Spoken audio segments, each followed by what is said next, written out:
আজ থেকে শুরু হতে চলেছে সংসদের বাজেট অধিবেশন। আজ আর্থিক সমীক্ষার রিপোর্ট পেশ করবেন কেন্দ্রীয় অর্থমন্ত্রী। কি আছে রিপোর্টে সেদিকে গোটা দেশের নজর রয়েছে এবং পাশাপাশি আমরা দেখেছি মহাকুম্ভের যে ঘটনা এবং সেই বিপর্যয়কে কেন্দ্র করে এবার সরব হতে একেবারে তৈরি রয়েছেন বিরোধীরা। আজ থেকে শুরু হতে চলেছে সংসদের বাজেট অধিবেশন এবং পাশাপাশি আর্থিক সমীক্ষার রিপোর্ট পেশ করতে চলেছেন কেন্দ্রীয় অর্থমন্ত্রী। একাধিক বিষয় নজর থাকবে আজকে এবং বাজেটে মূল্যবৃদ্ধি ও ট্যাক্স থেকে রেহাই মিলবে কিনা সেই আশাতেই কিন্তু সাধারণ মধ্যবিত্ত এবং আর্থিক সমীক্ষার রিপোর্ট পেশ করতে চলেছেন আজ কেন্দ্রীয় অর্থমন্ত্রী। আজ থেকে শুরু হতে চলেছে সংসদের বাজেট অধিবেশন। সেদিকে গোটা দেশের নজর রয়েছে। পাশাপাশি গতকাল মহাকুম্ভের ঘটনা এবং সেই বিপর্যয়কে কেন্দ্র করে একেবারে সরব হতে তৈরি রয়েছেন বিরোধীরা।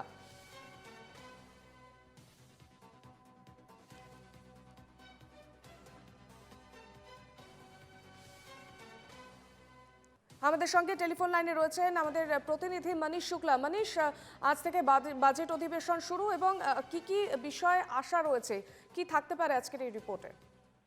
देखिए, आज से बजट सत्र जो है वो शुरू हो रहा है और आज जो है वित्त पहले जब कार्रवाई अब से कुछ ही समय पहले जो भारत की राष्ट्रपति हैं वो सदन में पहुंच चुकी हैं और अब से कुछ देर बाद उनका अभिभाषण जो है वो शुरू होगा और उसके बाद जो केंद्रीय वित्त मंत्री है निर्मला सीतारमण वो आर्थिक सर्वेक्षण आज सदन के भीतर पेश करेंगी और आर्थिक सर्वेक्षण बजट के ठीक एक दिन पहले पेश किया जाता है जिसमें देश की जो दशा है और दिशा है उसको और जो चुनौतियां हैं उसको लेकर जो है वित्त मंत्री सदन में अपना মনীষ, আমরা আবারও তোমার কাছ থেকে আপডেট নেব। আপাতত ধন্যবাদ। এদিকে লক্ষ্মী দেবী গরিব মধ্যবিত্তের উপর সদয় হন। বাজেট অধিবেশনের আগে মন্তব্য প্রধানমন্ত্রীর, স্বাধীনতা শতবর্ষে বিকশিত ভারতের লক্ষ্য পূরণে শক্তি যোগাবে এই বাজেট, এমনটাই বলেছেন নরেন্দ্র মোদী।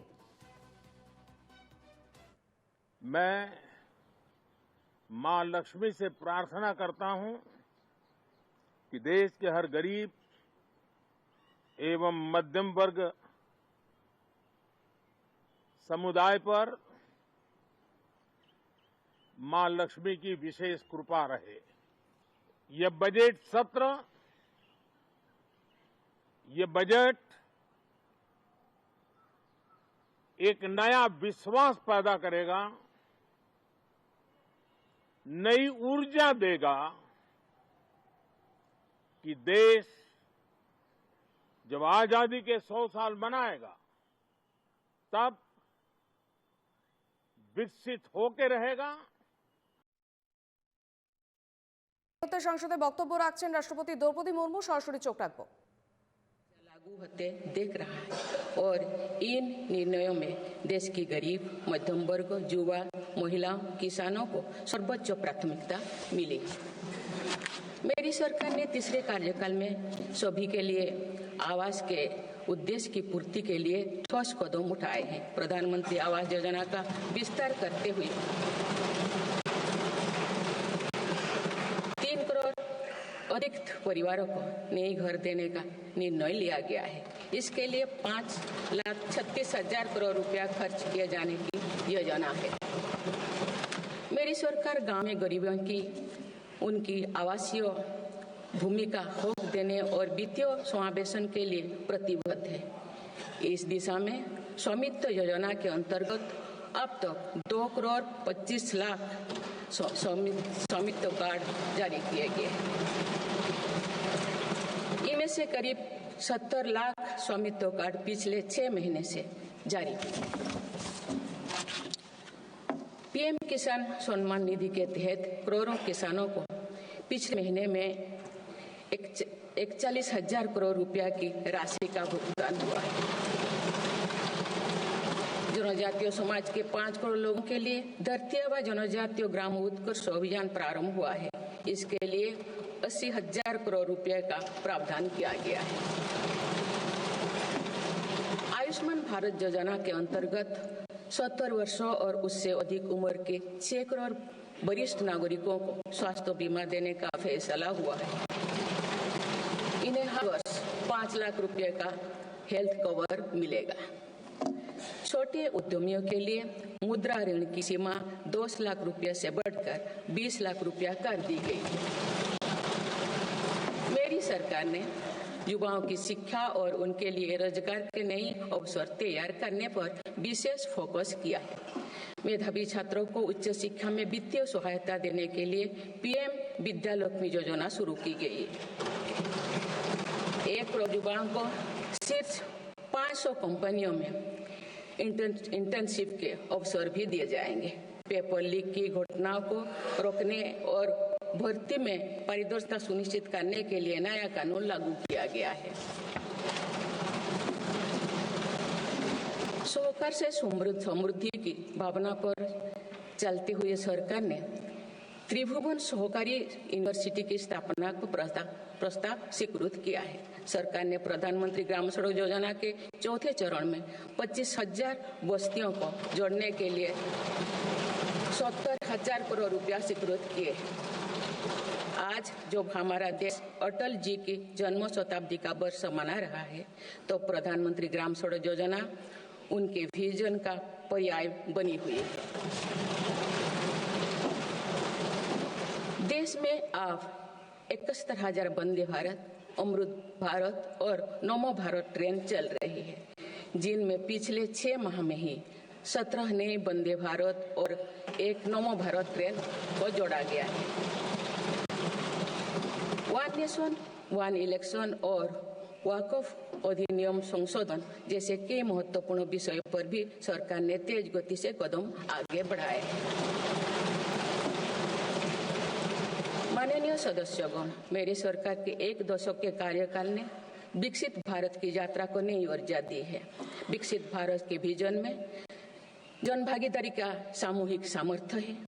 देश की आर्थिक उन्नति का रोड मैप है। डिजिटल क्रांति के रूप में टेक्नोलॉजी की ताकत है और आधुनिक इंफ्रास्ट्रक्चर आधार भी है। मेरी सरकार के प्रयास के बल पर भारत दुनिया की तीसरी सबसे बड़ी अर्थव्यवस्था बनने जा रही है। विकसित भारत की उड़ान को हमारे संविधान के आदर्शों का सतत मार्गदर्शन मिलता रहे, इसके लिए सरकार ने सेवा, सुशासन, समृद्धि और स्वाभिमान इन प्रमुख सिद्धांतों को गवर्नेंस के केंद्र में रखा है। सरकार रिफॉर्म, परफॉर्म और ट्रांसफॉर्म अपने संकल्पों को तेज गति से आगे बढ़ा रही है। मेरी सरकार का मंत्र है सबका साथ, सबका विकास, सबका विश्वास और सबका प्रयास, और इस मंत्रों का एक ही लक्ष्य है, विकसित भारत का निर्माण। माननीय सदस्यगण, जब देश के विकास का लाभ अंतिम पायदान पर खड़े व्यक्ति को भी मिलने लगता है, तो भी विकास सार्थक होता है। मेरी अंत्योदय की वह भावना है जिसके प्रति मेरी सरकार संकल्पित रही है। गरीब को गरिमापूर्ण जीवन मिलने से उसमें जो सशक्तिकरण का भाव पैदा होता है और गरीबी से लड़ने में उसकी मदद करता है। स्वच्छ भारत अभियान के तहत बने 12 करोड़ शौचालय, प्रधानमंत्री उज्ज्वला योजना के तहत निःशुल्क दिए गए 10 करोड़ गैस कनेक्शन, 80 करोड़ जरूरतमंदों का राशन, सौभाग्य योजना, जल जीवन मिशन जैसे अनेक योजनाओं में गरीब को ये भरोसा दिया गया है कि वे सम्मान के साथ जी सकते हैं। ऐसे ही प्रयासों की उन्नति मध्यम वर्ग, मिडिल क्लास की आकांक्षाओं और उनकी पूर्ति से परिभाषित होती है। मध्यम वर्ग जितने बड़े सपने देखेगा, देश उतने ही ऊंचा उड़ान भरेगा। मेरे सरकार ने मुक्त स्वर से मध्यम वर्ग के योगदान को न केवल स्वीकारा है, बल्कि हर मौके पर उसे सराहा भी है। सरकारी कर्मचारी भी मिडिल क्लास के अहम प्रतिनिधि है। हाल ही में मेरी सरकार ने सरकारी कर्मचारियों के कल्याण के लिए देखेगा, देश उतने ही ऊंचा उड़ान भरेगा। मेरे सरकार ने मुक्त स्वर से मध्यम वर्ग के योगदान को न केवल स्वीकारा है, बल्कि हर मौके पर उसे सराहा भी है। सरकारी कर्मचारी भी मिडिल क्लास के अहम प्रतिनिधि है। हाल ही में मेरी सरकार ने सरकारी कर्मचारियों के कल्याण के लिए 8वें वेतन आयोग के गठन का निर्णय लिया है। निर्णय आने वाले वर्षों में सरकारी कर्मचारियों के वेतन में बड़ी वृद्धि का आधार बनेगा। केंद्र सरकार के लाखों कर्मचारियों का यूनिफाइड पेंशन स्कीम के तहत 50% सुनिश्चित पेंशन देने का निर्णय भी लिया गया है, जिसका व्यापक स्वागत हुआ है। मध्यम वर्ग का अपने घर का सपना पूरा करने के लिए भी मेरी सरकार प्रतिबद्ध है। रेरा जैसे कानून बनाकर मध्यम वर्ग के सपने को सुरक्षा दी गई है। घर के लिए लोन पर सब्सिडी दी जा रही है। उड़ान योजना ने लगभग 1.5 करोड़ लोगों का हवाई जहाज में उड़ने का सपना पूरा किया गया है। जन औषधि केंद्रों में 80% रियायती दरों पर मिल रही दवाओं से देशवासियों की 30,000 करोड़ रुपए से ज्यादा बचे हैं। हर विषय की पढ़ाई के लिए सीटों की संख्या में भी कई गुना बढ़ोतरी का बहुत लाभ मध्यम वर्ग को मिला है।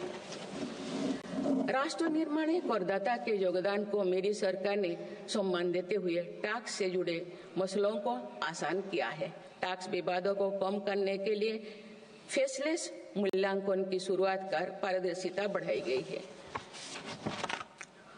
आप देश में 75 वर्ष से अधिक उम्र के वरिष्ठ नागरिकों को जिन्हें सिर्फ पेंशन मिलती है, आयकर रिटर्न दाखिल करने के संबंध में स्वयं निर्णय लेने का अधिकार दिया गया है। माननीय सदस्यों को मेरी सरकार महिलाओं के नेतृत्व में देश को सशक्त बनाने में यानी ह्यूमन लेड डेवलपमेंट में विश्वास करती है। नारी शक्ति बंधन अधिनियम के द्वारा लोकसभा और विधानसभा में महिलाओं के लिए आरक्षण इस दिशा में एक महत्वपूर्ण कदम है। राष्ट्रीय ग्रामीण आजीविका मिशन के तहत 91 लाख से अधिक स्वयं सहायता समूहों को सशक्त किया जा रहा है। देश की 2 करोड़ से भी अधिक महिलाओं को इसके साथ जोड़ा गया है। इन्हें कुल 9 लाख करोड़ रुपए से अधिक की राशि बैंक लिंकेज के माध्यम से वितरित की जा रही है। मेरी सरकार का लक्ष्य देश में 3 करोड़ लखपति दीदी बनाने का है। आज 1 करोड़ 15 लाख से भी अधिक लखपति दीदी एक गरिमामयी जीवन जी रहे हैं। इनमें से लगभग 50 लाख लखपति दीदी बीते 6 महीने में बनी है। ये महिलाएं एक उद्यमी के रूप में अपने परिवार के आय में योगदान दे रहे हैं। इंश्योरेंस फॉर ऑल की भावना के साथ कुछ महीने पूर्व ही बीमा सखी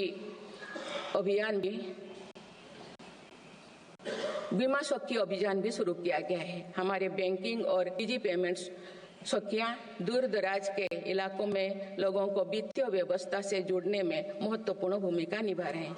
कृषि सखियां नेचुरल फार्मिंग के बढ़ावा दे रही हैं और पशु सखियां के माध्यम से हमारा पशुधन मजबूत हो रहे हैं। ड्रोन दीदी योजना महिलाओं के आर्थिक और तकनीकी सशक्तिकरण का माध्यम बने हैं। ये एक संसद के लिए गौरव का विषय है कि बड़ी संख्या में भारत की बेटियां लड़ाकू विमान उड़ा रही हैं, पुलिस में भर्ती हो रही हैं और कॉरपोरेट कंपनियों का नेतृत्व भी कर रहे हैं। मेरी सरकार के निर्णय के बाद बालिकाओं की भर्ती राष्ट्रीय मिलिट्री स्कूलों में प्रारंभ हो गई है। नेशनल डिफेंस एकेडमी में भी महिला कैडेट्स को भर्ती शुरू की गई है। हमारी बेटियां आज ओलंपिक में मेडल लाकर देश को भी गौरवान्वित कर रही हैं। मैं भारत की संसद के माध्यम से देश की नारी शक्ति को विशेष बधाई देती हूँ। माननीय सदस्यगण, पिछले 1 दशक में देश के हर बड़े प्रयास का दायित्व आगे बढ़कर भारत के युवाओं को उठाना पड़ा है। आज हमारा युवा स्टार्टअप स्पोर्ट्स से लेकर स्पेस तक हर फील्ड में देश का नाम रोशन कर रहे हैं। माय भारत पोर्टल के जरिए लाखों युवा राष्ट्र निर्माण के कार्य से जुड़ रहे हैं। पिछले एक दशक में मेक इन इंडिया, आत्मनिर्भर Bharat, startup India, stand up India और डिजिटल इंडिया जैसी पहल ने युवाओं को रोजगार के अनेक अवसर प्रदान किए हैं। पिछले 2 वर्षों में सरकार ने रिकॉर्ड संख्या में 2 लाख स्थायी सरकारी नौकरी